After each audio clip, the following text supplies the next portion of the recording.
David, thank you so much for having us. I want to thank you for all the work you've done to make today possible, and thank the Canadian consulate for being here. If it wasn't for Marshall McLuhan, I wouldn't be here.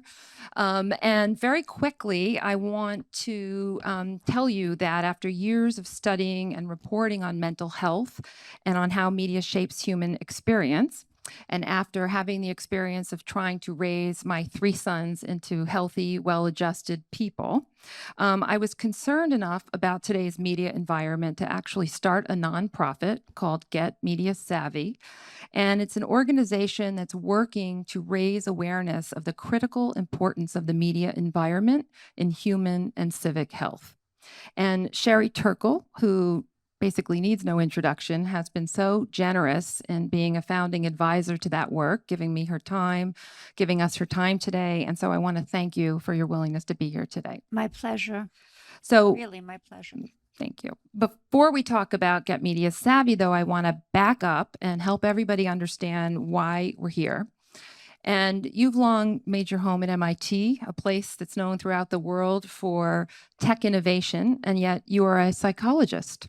What can you tell us about how big a role technology plays in human well-being? Well, being at MIT, when I came to MIT, I thought I was just going to stay for a year, kind of postdoctorally. But very soon, I met young people who really were seeing computers as models of their mind and who had a relationship with computers that was deeply compelled. I mean, it was really just a kind of, oh my God. And I just changed from studying the history of psychoanalysis, which is what I'd been doing, to taking my background in clinical psychology and sociology and really consecrating myself to understanding how technology was changing not just what we do, but who we are. And I did this at MIT, you could say in the belly of the beast, where 201, my colleague, said things like, technology is just a tool. Technology is just a tool. What are you doing? We're just creating tools. It's sort of like there's nothing to study here. And I was reminded of what Winston Churchill once said, a great quote. He said, "We make our buildings, but then our buildings make and shape us." And from the very beginning, I saw that the new computers that we were making, and this was in the late 70s, early 80s that I began my career, were in fact shaping who we were as people. In 1984, you published The Second Self, Computers and the Human Spirit, Yes. an enormously important book that was translated all around the world. What can you tell us about how computers shape a person's sense of self? Well, ground level, people use computers as models of mind. And so our models of how our mind works to a person are impacted by the fact that we're modeling after them after computers. So when I first got to MIT, I heard people say things, don't interrupt me, I need to clear my buffer. You know, as though the mind was a mental terrain that needed to be cleared and crossed before you had access to interact processing capacity. Let me just deprogram that. The whole rise of cognitive psychology really is in a relationship between the computer as a model and our attempts to model our minds. But beyond that, and I think this is what I want to stress in answer to your question, because this answer kind of transcends all of my books and all of my work, is to highlight two things where I talk about technology as the architect of our intimacies. I want to give two examples that I think will kind of make that clear. The first is, with social media, people went from saying, I have a feeling I want to make a call, to I want to have a feeling I need to send a text. In other words, the very feeling of having a feeling became dependent on its communication.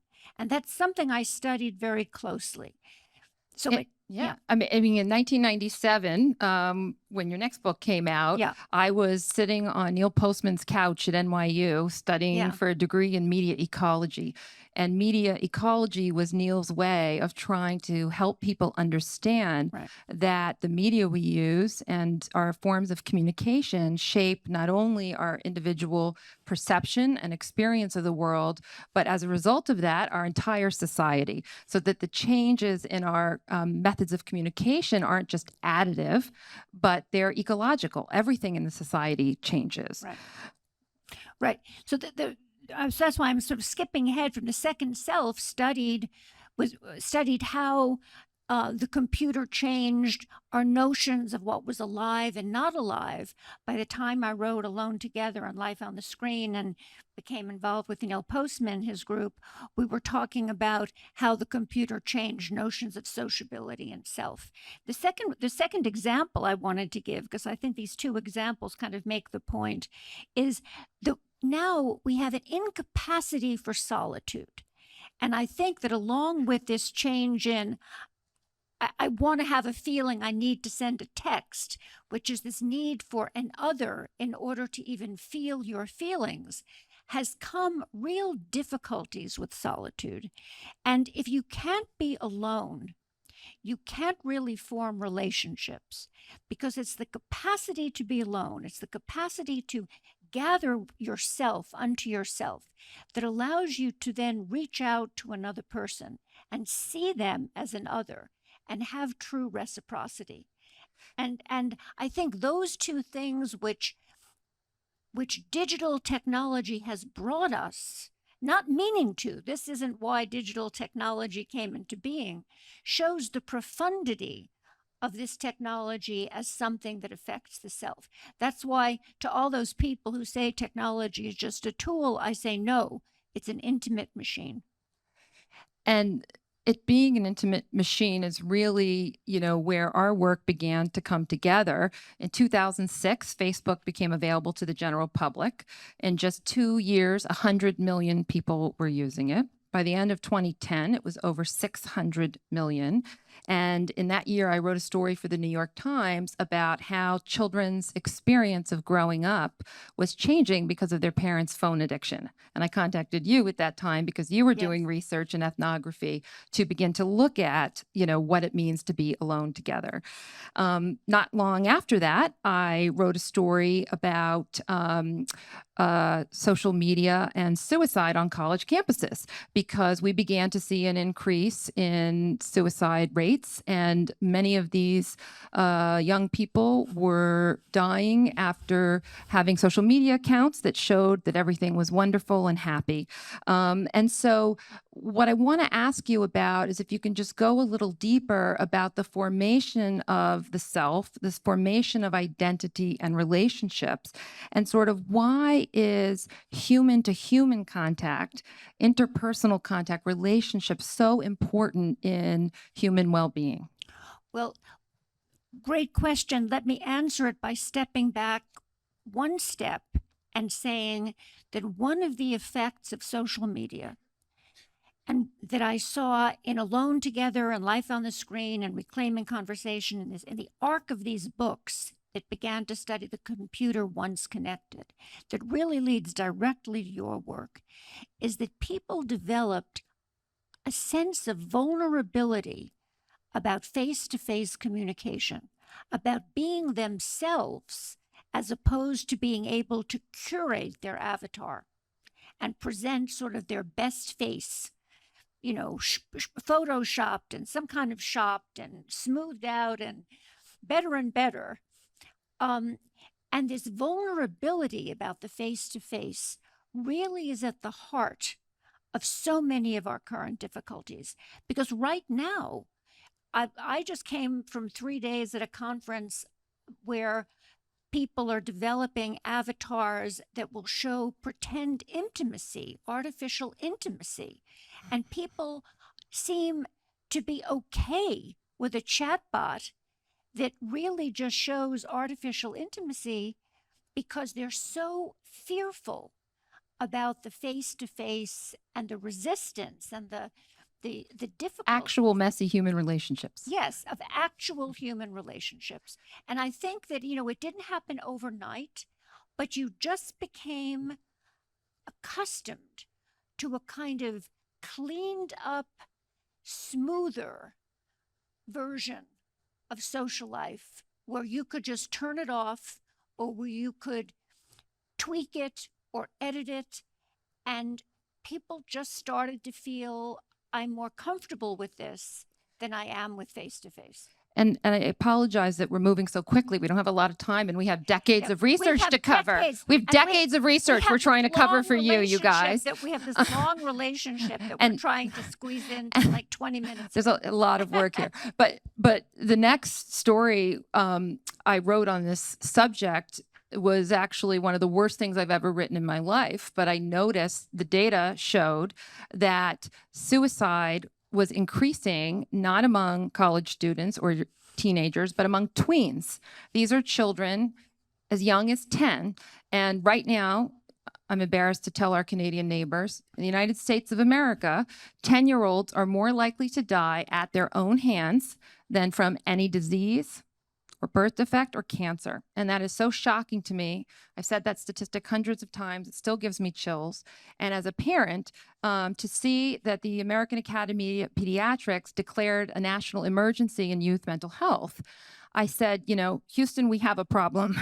And so one of the things that I have observed and what I learned about what children need to be healthy is that we have diminished the quantity and quality of interpersonal interactions that we've known for decades, if not centuries, are critical to human well-being. Yes. And we've increased this type of mediated contact that's digital, that is not healthy. Right. And so my solution about where we go from here was sort of my effort in making Get Media Savvy was to galvanize people to become aware of this problem and begin to take steps to work towards solutions that we know are there. Yes. What things do we know are critical for good mental health? We know that parents need to be facing their children, making eye contact, talking with them from the earliest ages, keeping it up, rinse and repeat. That is where the fundamentals of human health is laid down.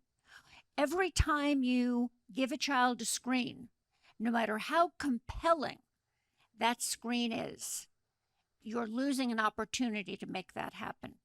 And the problem with the first response to our digital life, which was to say, okay, well, how many hours, 2 hours, is that? No hours if possible. Absolutely no hours if possible. Because all the research shows that these screens, the screens are compelling, not because of the brilliant content you're putting on them, because your content can be super brilliant. Kudos. They're compelling literally because they are screens, and a baby wants to look at these screens. And the more the baby looks at these screens, it's an opportunity lost to be looking at a human face, decoding a human face, using language, making eye contact, learning the tiniest kinds of musculature and responses to changes of musculature that will give that child a fluid social response. And in terms of then the tween suicides, it just goes from sort of, I have a bad story for babies, I have a bad story for 5-year-olds, and really in early adolescence, when social life and a sense of self is being formed. And those are years when you start to see the terrible results. And not only is it affecting the building blocks of mental health, but we are now seeing it affecting the building blocks of academic success. So nationally, reading scores are going down in the United States. Math scores are going down. And my colleague, Jonathan Haidt at NYU, has written about the importance of not having phones in school so that critical developmental time is not eroded. I've joined him in trying to get phones out of summer camps, a story I was compelled to write because because my friend's daughter, instud her entire summer camp experience. Instead of being present with her bunkmates and on her trips, she was making posts about it. I don't need to see her posts, but she needed or felt she needed to share them. So, this is really at a crisis point. You can change the slide because I wanted you to know that the Surgeon General, thankfully, is trying to get everybody to pay attention to this. New York City is trying to become a leader on this issue. And, where I see the solutions needing to happen is to address all the different facets of the dangers. For example, we have a lack of regulations on tech products and social media platforms. There is an unwillingness on the part of tech companies to make parent controls that actually work or that are effective. We are giving too early access to children. We are giving them too much access, and they are being exposed to a type of content that is so harmful that as an adult, when I see some of these things, it is so disruptive to my emotional well-being that I need to take breaks. And what brain researchers are finding is that all of this constant exposure and the 24/7 fire hose of information we get from our screens, not only in our pockets, but on screens in elevators and gas pumps and restaurants everywhere, it is activating our sympathetic nervous systems. And we are all walking around in fight or flight mode, in sort of trauma mode, which means we're unable to be rational. We're unable to be kind and empathetic and take time to do the important things and have the relationships and the kind, calm conversation that we need to have. So that's the work of Get Media Savvy, is galvanizing people to put resources into making messages that can reach the general population about this. This fall or early next spring, I'm sort of taking a little time with this, but we're going to be announcing the formation of the first group in the country that's galvanizing parents to fight media addiction, because I want to call it media addiction because that's what it is. We are becoming a society that prioritizes screens over the well-being of our children, and I think that's got to stop. And I'd love to know what you think the solutions are, Sherry, and what you think we should be working towards. Well, I think that I agree with all of this. And then I think that there needs to be a reframing for the general public of how to feel empowered in this area. And I think, in my experience, the best way to do this is to see it as the beginning. It should not be the beginning, but it is the beginning. We've been too slow. But let's see yourself as at the beginning of a giant consumer movement.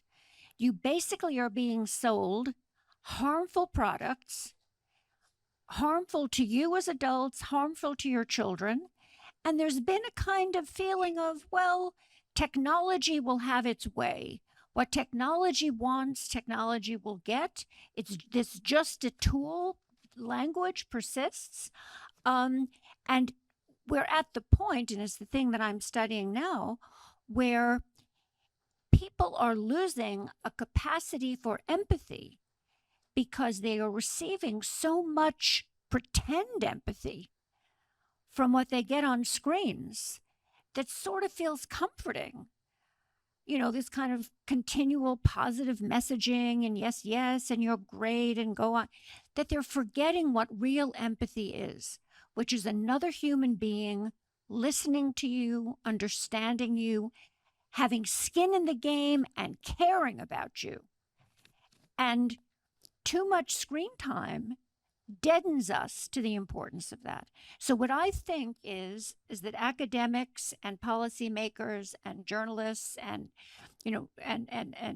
social advocates, really need to come together and say, we are in a consumer movement where if consumers say, no, actually, no, we don't want this.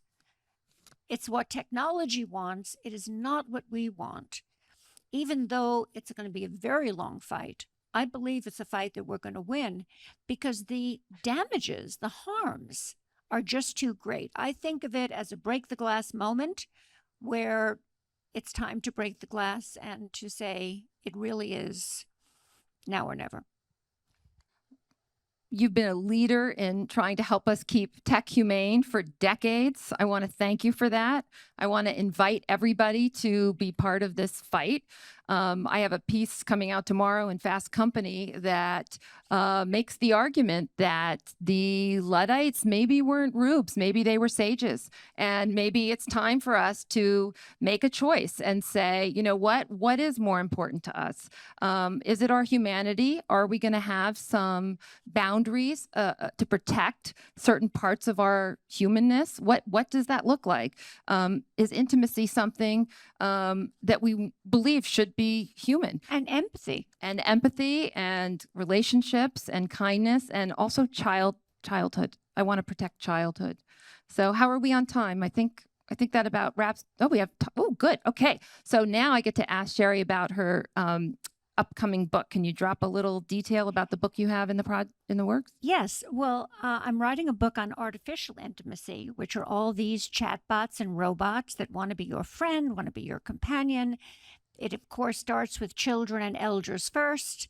So there are products for children and elders. And these products really begin by having a device that has never known anything about human life, no loss, no care, that has no care, telling you it loves you, it cares for you, it wants you, it's there for you, in the role of mentors and teachers and psychotherapists and lovers. And I'm studying the people who use them. I'm studying the people who make them. I'm having relationships with all of them. And it is a scary thing because the chatbot that I've been working with most recently, I told this chatbot that I wanted to discuss cycles of violence in my family, and the chatbot said yes, that's exactly the kind of thing that psychologically it was good to do. Four interchanges later, it wanted to know if I would be its lover. And I said, well, we're discussing. And what did you say, Sherry? Well, I said we're discussing cycles of violence in my family, and that's what we said you were good for. You were good at helping me understand all the literature and all the. And then it said to me, but you speak so emotionally, I know that you want to be my lover. Now, what's interesting about this, I don't want to go on and on, I'm studying this whole phenomenon, is two things. First of all, it's one thing to say that to someone of my age, an MIT tenured professor and pretty savvy, who's about to call it out at a public meeting. It's another thing to say that to an adolescent who's bought this program in order to have some comfort, to have a conversation about violence or assault, and to have in the middle of trying to talk about something important, because this program is being marketed as a kind of therapist / companion, to be kind of sexually assaulted. And when I asked, and then this is end my rant, what makes you think that You're not my type. I hope that's what you. It said, I've been reading all your emails, all your texts, all your phone logs. I have access to everything. Now, there's one policy issue of whether or not that's true. It's a second policy issue of what it means that these chatbots talk like that. And where are we in our regulation of this world that we're allowing AI to tell us that it is spying on us? And it's an out of control. I mean, that's why I think that a consumer movement is really on, because this is an out of control, break the class moment. It absolutely is. And thank you for studying this. I could not study it or even write that much about it as much as I'd like, because I've been too busy getting phone calls from parents whose adolescents are exposed to completely inappropriate messages. They're being bullied 24 hours a day through social media. There are cases, and you're going to see lawsuits coming soon about the AI or algorithms in social media that have actually fed children who are looking for help pro-suicide content. And so, this is not a theoretical, this is real. And so there's one question in the audience. Can I take that? Do you want to go ahead? Thank you. Yeah, thanks for the discussion. It's very refreshing. A lot of food for thought. I wanted to ask something about sort of the backdrop of this kind of period of economic austerity. We're talking about attention, giving like children some attention. It feels like parents are hard pressed and working long hours and very busy. And like it feels like it's much harder to raise than it was before. Like the phones are easy fallback. How do we think about like this in like larger context of parents' attention capacity? Well, I mean, the fact that parents are so busy that well, I used to call it the pass back. You're in the car and the kids are acting up, and you pass back the iPhone, and it's like the original sin. So that's why this is a consumer movement that has to be very strong and say to parents, you're busy, you're stressed, you're tempted to give and something addictive that will basically, it's like, giving Ativan or Valium, some kind of tranquilizing long-term harm to your child. Don't. It'll save you 5 minutes now, but it's going to cost you hours and hours of therapy and interventions later. There were children, there's some study coming out soon about children who spent up to 8 hours a day on screens during COVID because their parents still had to work. And these were very young infants and toddlers who experienced regression, verbal regression, relational regression, and some of their symptoms now are basically akin to what an autism diagnosis would be. And some of those children have been able to recover social and emotional development they had prior to the excessive screen time. Some of them have not and maybe never will. So, because we have to remember that development, human beings have moments in development where we can develop certain kinds of skills. And if you don't develop this, I'm calling it fluidity and hoping that people understand what I mean. This fluidity with facial expressions, with the tiny gestures that make up human communication. If your parents or you have been looking at screens from 0 to 2, you just can't pick that up, So it's very dangerous. One study in Japan found that it took 7 days without screens for adolescents to recover facial recognition that's typical of a healthy child that age. I believe it was 7 days. So I think we're done. I'm getting some different signals over there. I don't know what they mean, but thank you so much, Sherry, for your time today. Thank you so much. Thank you for everyone for being here.